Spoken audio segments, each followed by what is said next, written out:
seco.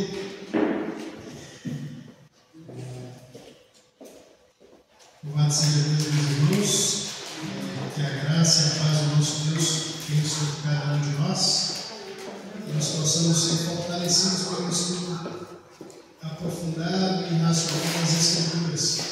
Nós sabemos que nós vivemos por fé, e a fé é suficiente.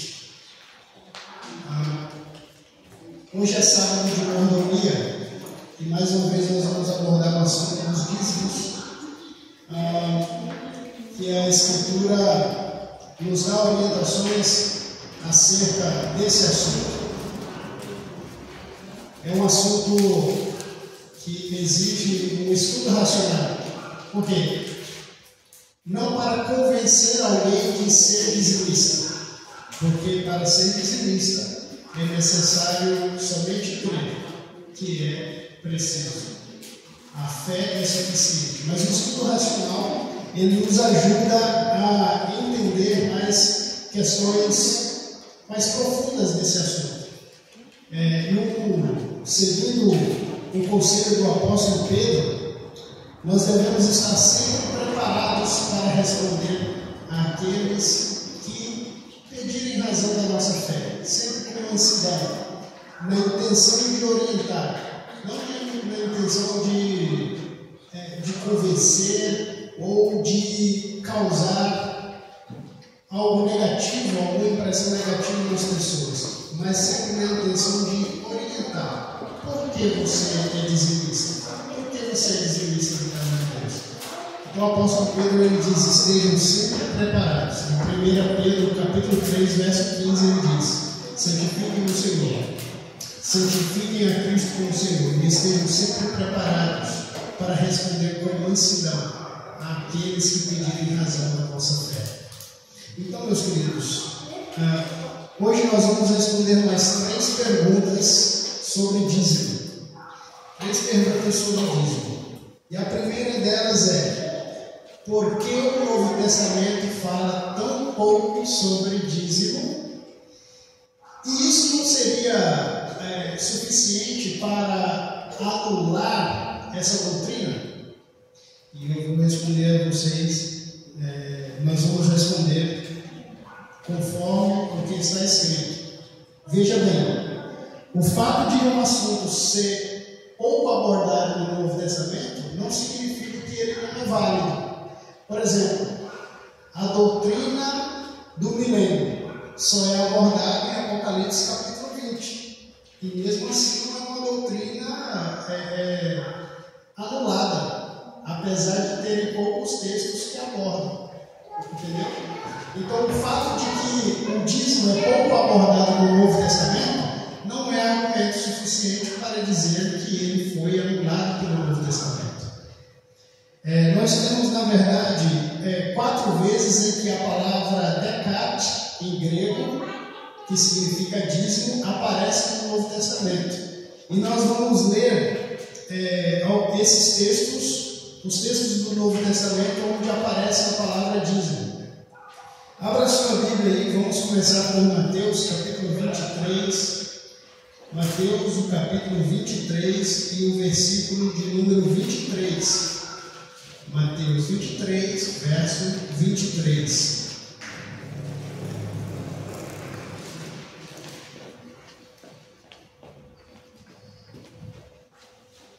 Mateus 23 e o verso 23.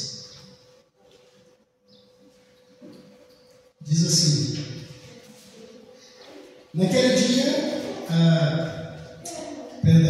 Mateus 23, 23, diz assim: ai de vocês, escribas e fariseus hipócritas, porque vocês dão o dízimo da hortelã, do endro e do cominho, e desprezam os preceitos mais importantes da lei, a justiça, a misericórdia e a fé.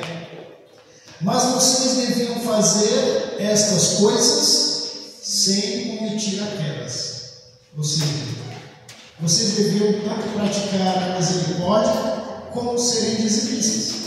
Ou seja, não use a misericórdia como desculpa para não precisar devolver o dízimo, Mas também não use o argumento de que você é dizimista, então precisa agir com misericórdia para com as pessoas. Seja completo. Não pode ter uma religião unilateral. Eu sou só uma coisa e não sou outra. Eu sou dizimista, então eu sou misericordioso e vice-versa. Não. Tenha misericórdia do seu semelhante e ao mesmo tempo seja dizimista fiel a Deus. Não use uma coisa para anular a outra. É o que Jesus está dizendo aqui. E ele diz: vocês deveis fazer essas coisas. Vamos ler novamente aqui no final do verso. Ele diz assim, mas vocês deviam fazer essas coisas. Entendeu? Então Jesus está afirmando que vocês deviam fazer essas coisas. Ele não está anulando o dízimo. Outros versículos que falam, está em Lucas, capítulo 11. Lucas, o capítulo 11, o verso 42. Lucas, o capítulo 11 e o verso 42. Diz assim: mas ai de vocês, fariseus, porque vocês dão o dízimo da hortelã, da arruda, de todas as hortaliças, e desprezam a justiça e o amor de Deus. Vocês deveriam fazer essas coisas sem omitir aquelas. Mais uma vez Jesus afirma aqui que deve ser feito.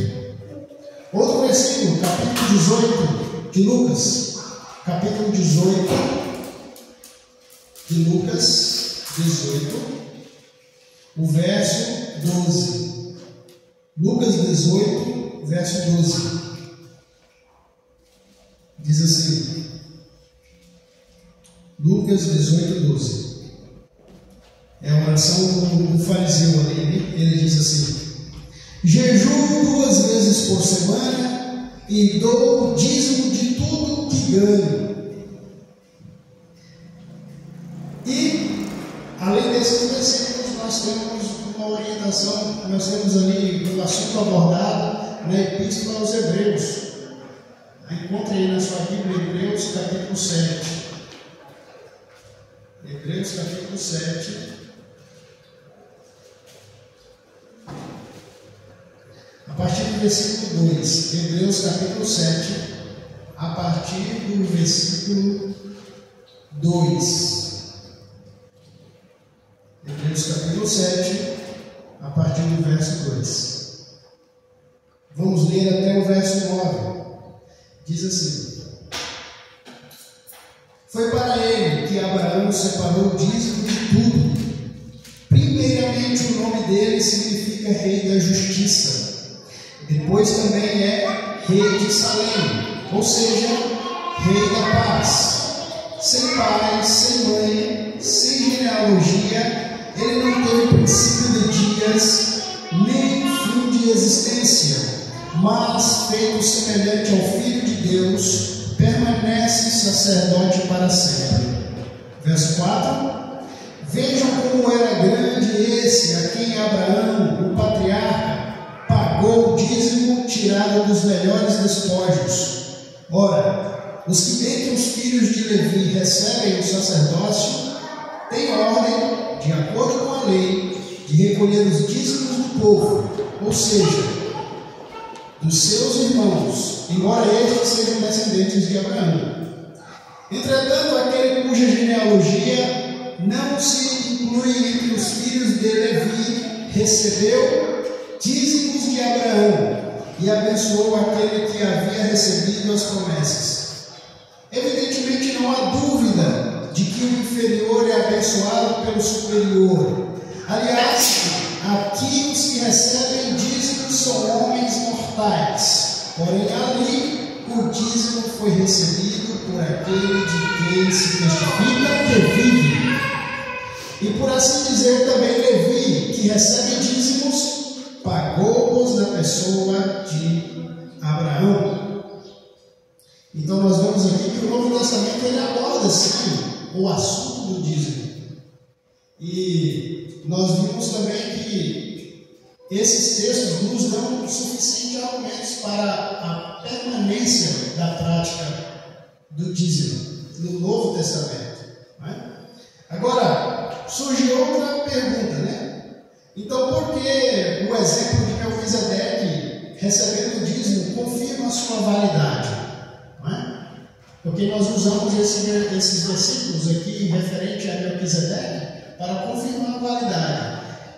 Porque é o seguinte, embora o autor não tivesse essa intenção, ele estava apenas abordando aspectos da lei ali, em que Abraão foi obediente à lei de Deus em relação a outro sacerdote superior a ele, não é?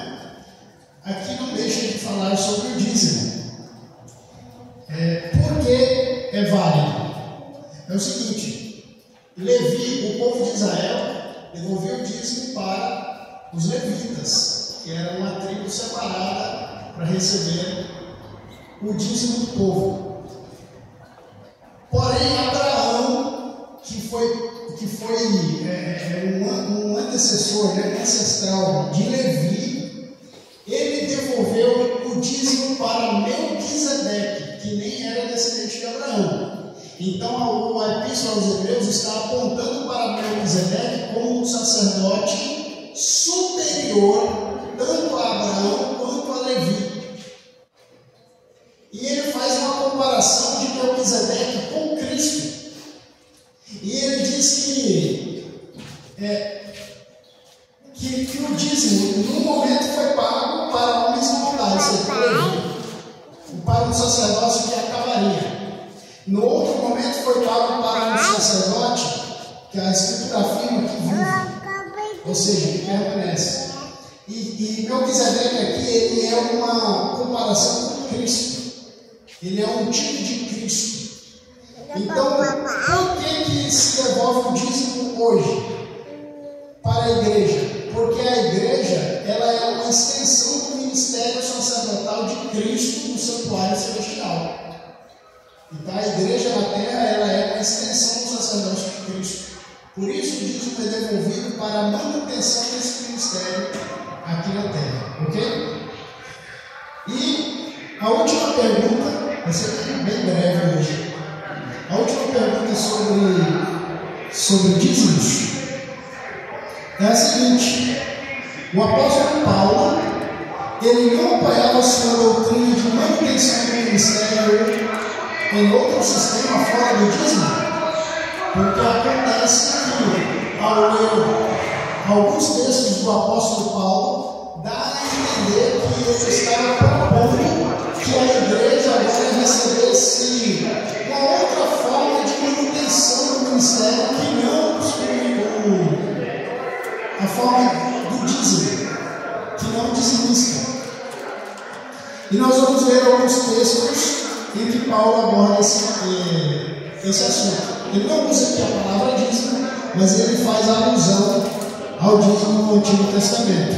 Abra sua Bíblia em 1 aos Coríntios. Primeira carta aos Coríntios, logo após Romanos. Eu sei que você já sabe, mas eu estou só lembrando. 1 Coríntios, capítulo 9.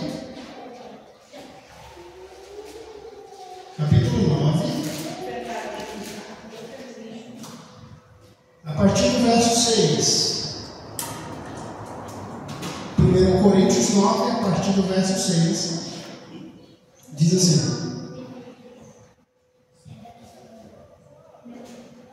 ou será que somente eu e Barnabé temos de trabalhar para viver? Quem é que vai à guerra às suas próprias custas? Quem planta uma vinha e não come o seu fruto? Ou quem apacenta um rebanho e não se alimenta do leite do rebanho? Será que eu digo isso apenas como homem? Não é verdade que a lei também o diz? Olha Paulo se referindo à lei. A lei também o diz.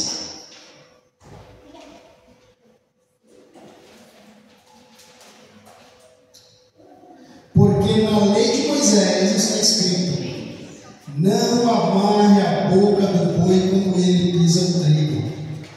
Por acaso Deus está preocupado com bois? Será que não é certamente por nossa causa que Ele está dizendo isso? É claro que é por nossa causa que isso está escrito. Pois quem lavra deve fazê-lo com esperança, e o que colhe deve fazê-lo na esperança de receber a parte que lhe é devida. Se nós semeamos entre vocês as coisas espirituais, será muito recolhermos de vocês bens materiais? Se outros participam desse direito sobre vocês, não o temos nós em maior medida?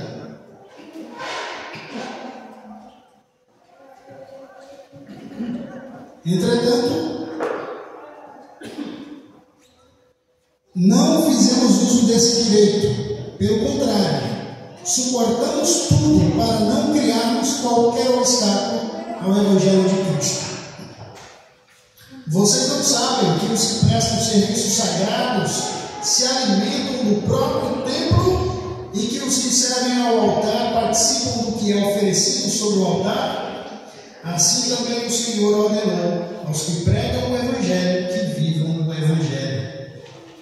Veja, nós vemos aqui que Paulo ele faz referência à lei de Moisés. E é na lei de Moisés que está escrito acerca do dízimo. Então Paulo aqui, ele de forma alguma está propondo uma outra maneira de sustentar a igreja. Ele está, na verdade, apontando para a lei. E na lei de Moisés nós vamos ler ali em Números capítulo 20, a partir do verso, na verdade, Números capítulo 18, a partir do verso 20 a 26, Moisés fazendo referência ao sistema de dízimos que sustentaria aqueles que realizavam o trabalho sacerdotal, o ministério sacerdotal no templo, que no caso eram os levitas. Números capítulo 18, versos 20 a 26.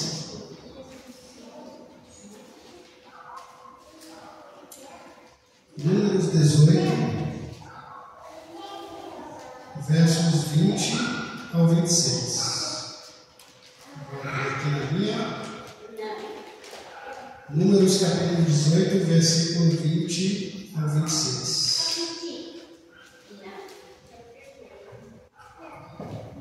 Diz assim: O Senhor disse também a Arão: Na terra deles você não terá nenhuma herança, e no meio deles você não terá nenhuma porção. Eu sou a sua porção, e a sua herança no meio dos filhos de Israel.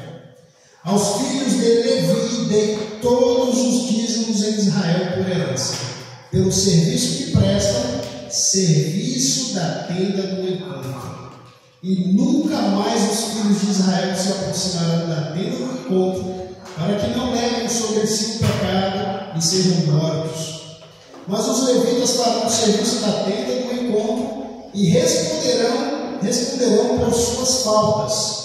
Este é um estatuto perpétuo para todas as suas gerações.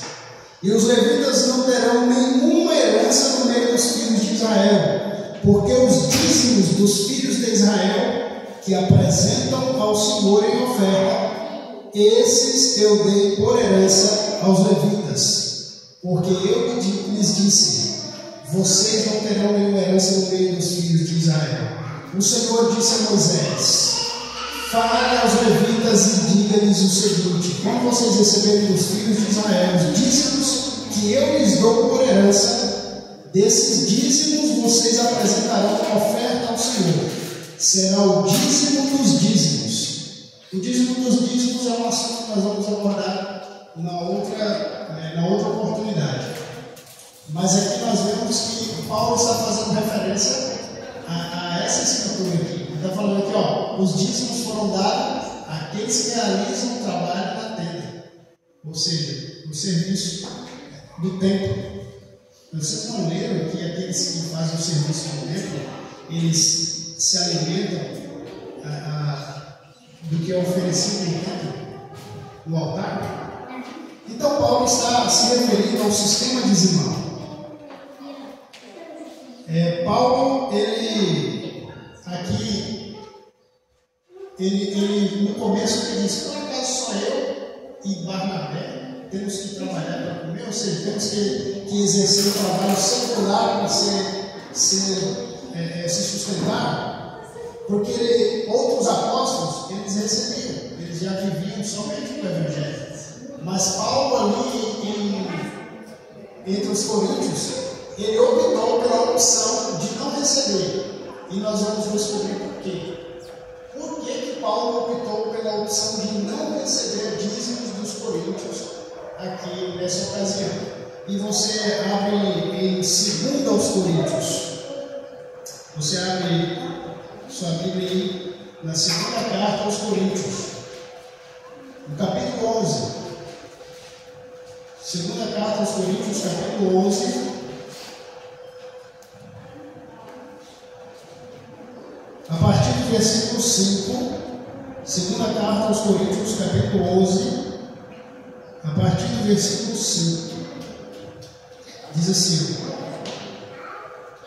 porque suponho em nada ter sido inferior a esses, entre aspas, superapóstolos, e embora seja fraco no falar, não o sou no conhecimento. Em tudo e por todos os modos temos manifestado isto a vocês. Verso 7.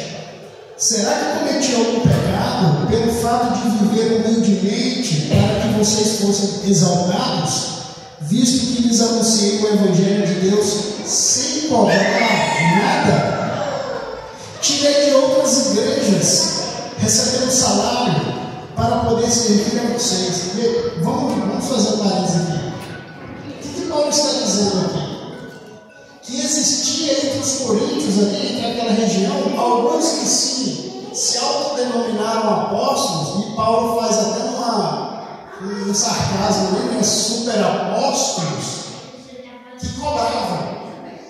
E o único interesse deles era pegar o dinheiro do povo. E aí o povo começou a comparar, né, esses superapóstolos, né, que Paulo diz, com Paulo. Peraí, mas Paulo, estranho, né? Paulo agora está levantando uma defesa. Na casa eu peguei porque eu preguei o Evangelho para vocês de graça. Ou seja, é como se Paulo, é como se ele estivesse afirmando que Paulo não conhecia a Escritura. Ele diz assim: embora seja fraco no falar, não sou do conhecimento. Eu tenho conhecimento do que eu estou ensinando.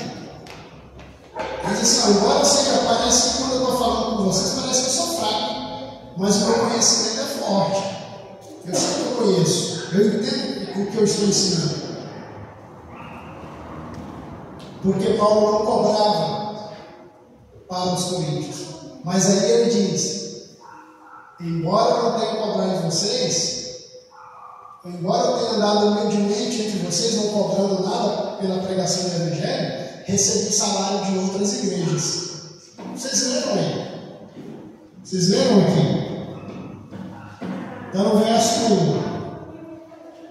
no verso 7. Será que cometi algum pecado pelo fato de viver humildemente para que vocês fossem exaltados, visto que lhes anunciei o Evangelho de Deus sem cobrar nada? Verso 8. Tirei de outras igrejas, recebendo salário, para poder servir a vocês.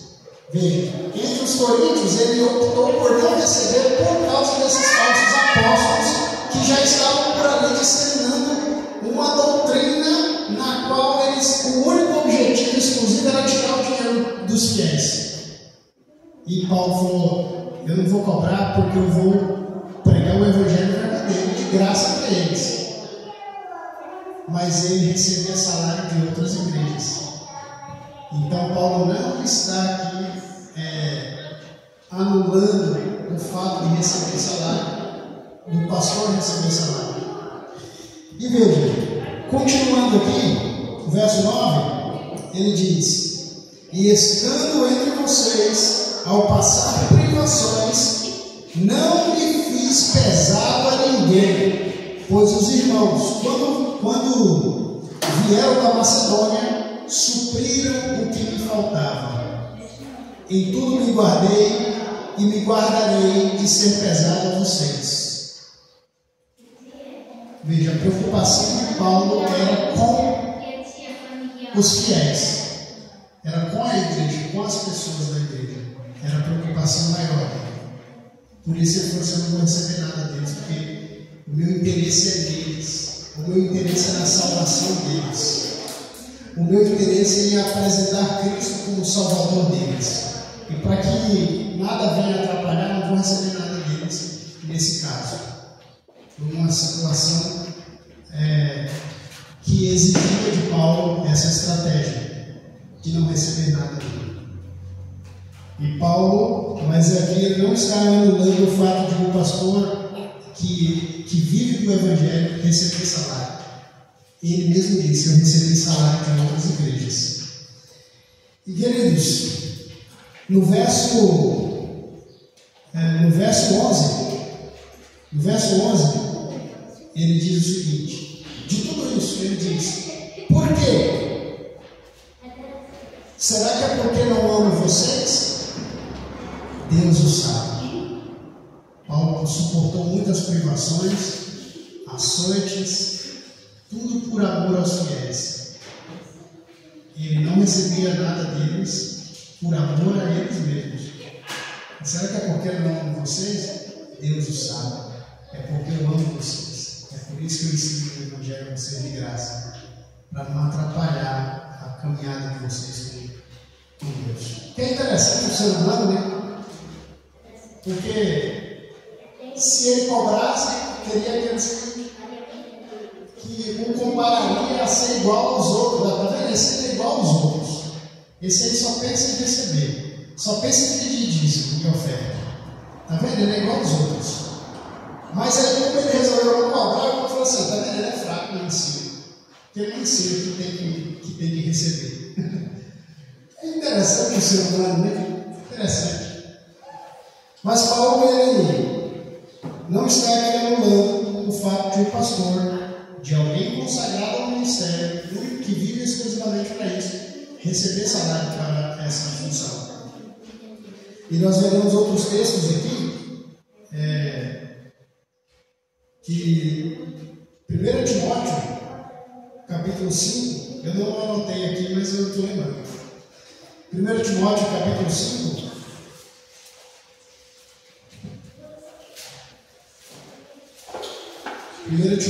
capítulo 5,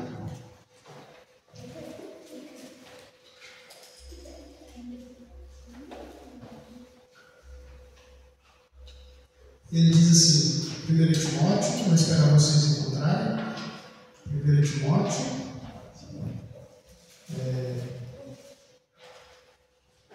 eu encontro assim, eu encontro Hebreus, aí volto devagarinho assim, vou encontrando Timóteo.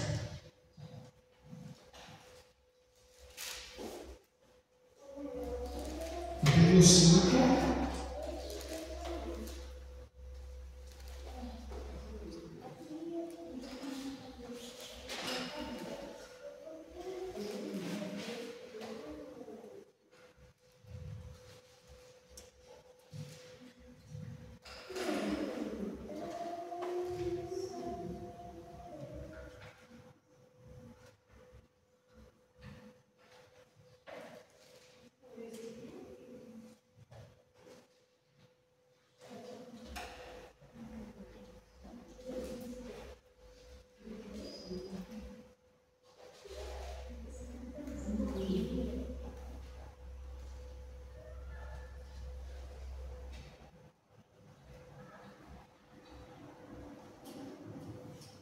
Encontraram?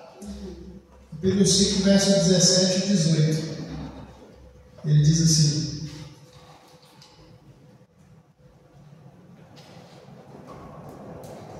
devem ser considerados merecedores de pagamento em dobro os presbíteros que presidem bem, especialmente os que se esforçam na pregação da palavra e no ensino. E no verso 18 ele diz: pois a Escritura declara: não amordace o boi quando ele pisa o trigo, e ainda o trabalhador é digno do seu salário. Perceba, queridos, que Paulo ele está orientando o seguinte: aqueles que pregam o Evangelho, que vivem exclusivamente para esse ministério, que vivam disso. E ele, por outra parte, ele diz o seguinte: que ninguém que milita para o céu, se embaraça com os negócios dessa vida. Ou seja, a igreja adventista, por exemplo, ela tem o cuidado de que os pastores, eles não têm outros negócios, eles não podem ter outros negócios, eles têm que viver somente da obra, para que eles não se atrapalhem. Porque imagina, se está a mente cheia de outros negócios, a minha empresa, ou o meu trabalho, entendeu? O trabalho dele já é esse, ele vive somente para a obra. Então, queridos, quando perguntarem a você, eu espero que você tenha anotado aí, ou tenha memorizado, para que você possa responder com sabedoria e com mansidão. Todo aquele que pedir a razão da vossa fé. Por que você é dizimista na casa de Deus? Por que você é obediente a esse ponto? Porque é Bíblia. E vocês compreenderam que é Bíblia. Está escrito. Porém, amados, o objetivo final é a salvação. É o amor demonstrado por Deus e pelos irmãos. Que Deus abençoe a todos e que nós possamos sempre entregar a Deus o nosso melhor. Nossas vidas, tudo que temos e tudo que nós somos. Amém? Que Deus nos abençoe e lhes dê um bom sábado em nome de Jesus.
nesses últimos dias dos falsos profetas, falsos apóstolos, que ensinam unicamente com o interesse de extrair do povo o máximo possível, de aproveitar da fé das pessoas.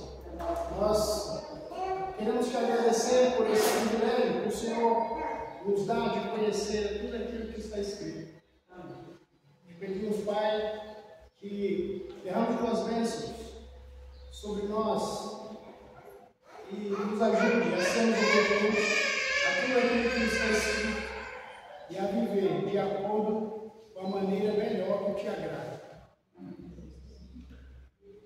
Dá-nos um bom sábado em tua presença e em nome de Jesus que nós oramos já agradecidos de antemão.